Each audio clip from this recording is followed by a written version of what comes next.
کبھی مرشد کامل کے سامنے بیٹھ کر لوگ اللہ اللہ کرتے تھے تو لگتا یہ تھا کہ یہ یہاں ہیں ہی نہیں، یہ تو کہیں اور چلے گئے ہیں، یہاں موجود ہی نہیں۔ لیکن اب وہ موج نہیں، وہ شوق نہیں، وہ درد نہیں، وہ زید نہیں۔ اقبال تڑپ کے کہا کرتے تھے خیرت کی گتھیاں سلجھا چکا ہوں، یا رب مجھے صاحب جنوں کر دے، اللہ مہربانی فرما، وہ کیفیت دے، وہ سرور دے۔ زندگی میں اگر اطمینان چاہتے ہو تو کبھی کبھی سب کچھ بھول کے نا تو مست ہو جایا کرو رب کی یاد میں۔ کبھی کبھی چھوڑ دیں دنیا، چھوڑیں یار موبائل، کسی وقت کریں اس کو بند، چھوڑیں اس بات کا خیال کہ فلانے نے سلوٹ کیا ہے کہ نہیں کیا، چھوڑیں۔ حضرت باجزید بستامی رحمت اللہ تعالیٰ علیہ فرماتے ہیں میں نے اعتکاف کبھی اپنی مسجد میں نہیں کیا، یہ کہ سارے ہی ہاتھ چومنے والے، سارے ہی پیار کرنے والے۔ فرماتے میں جب اعتکاف کرتا تھا تو میں بستام سے دور نکل جاتا تھا جہاں کوئی مجھے جاننے والا نہ ہو۔ اٹھ بلیا چلو اتھے بسیے جتھے بس دینی سارے ینے، نہ کوئی ساڈی ذات پچھانے تے نہ کوئی سانو مننے، چل ادھر چلے۔ اٹھ بلیا چلو اتھے بسیے جتھے بس دینی سارے ہی ینے، نہ کوئی ساڈی ذات پچھانے تے نہ کوئی سانو۔ اتنا شوق ہے سلوٹ کرانے کا، اتنا شوق ہے تعارف کرانے کا، اتنا شوق ہے اپنا بتانے کا، تو یہ چیز غلبہ کر جاتی ہے، پھر نام رہ جاتا ہے، روح نہیں رہتی، پھر وجود رہ جاتا ہے، پھر باطن کی کیفیت نہیں رہتی۔ خدا را اپنے آپ کو بے چین نہ کرو، بے قرار نہ کرو، بے سکون نہ کرو، رب کی یاد میں آ جاؤ، درود و سلام میں آ جاؤ، نعت کے حسن میں آؤ، تلاوت کی دنیا میں آؤ، سجدوں کے نور میں آؤ۔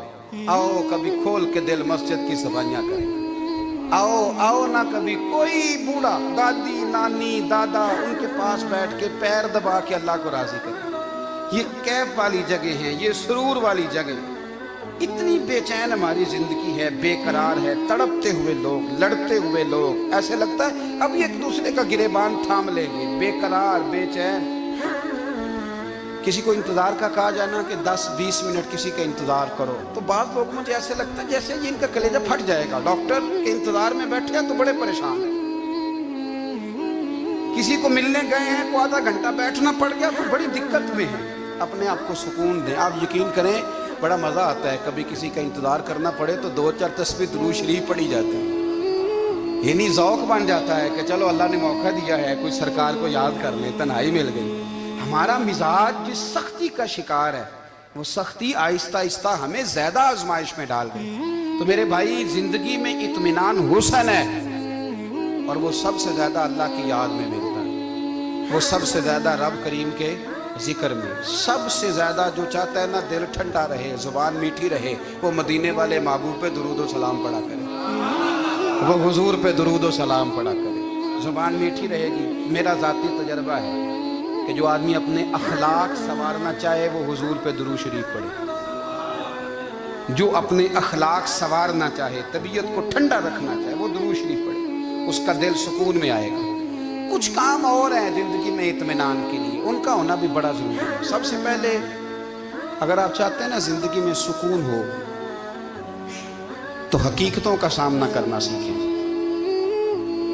آپ جو ہیں وہ رہنا سیکھیں، جو آپ نہیں ہیں وہ بننے کی کوشش نہ کریں۔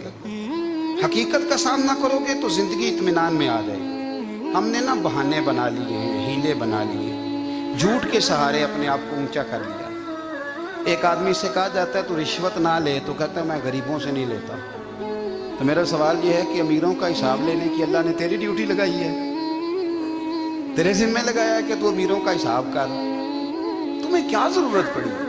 ہم نا بہانہ کرتے ہیں، رشوت لینے والے کا الگ بہانہ ہے اور سفارش والے کا الگ بہانہ ہے۔ حقیقت کا سامنا کریں، حقیقت کا۔ جو میرے ذمہ داریاں ہیں وہ میں نے پوری کرنی، جو آپ کی ذمہ داریاں ہیں وہ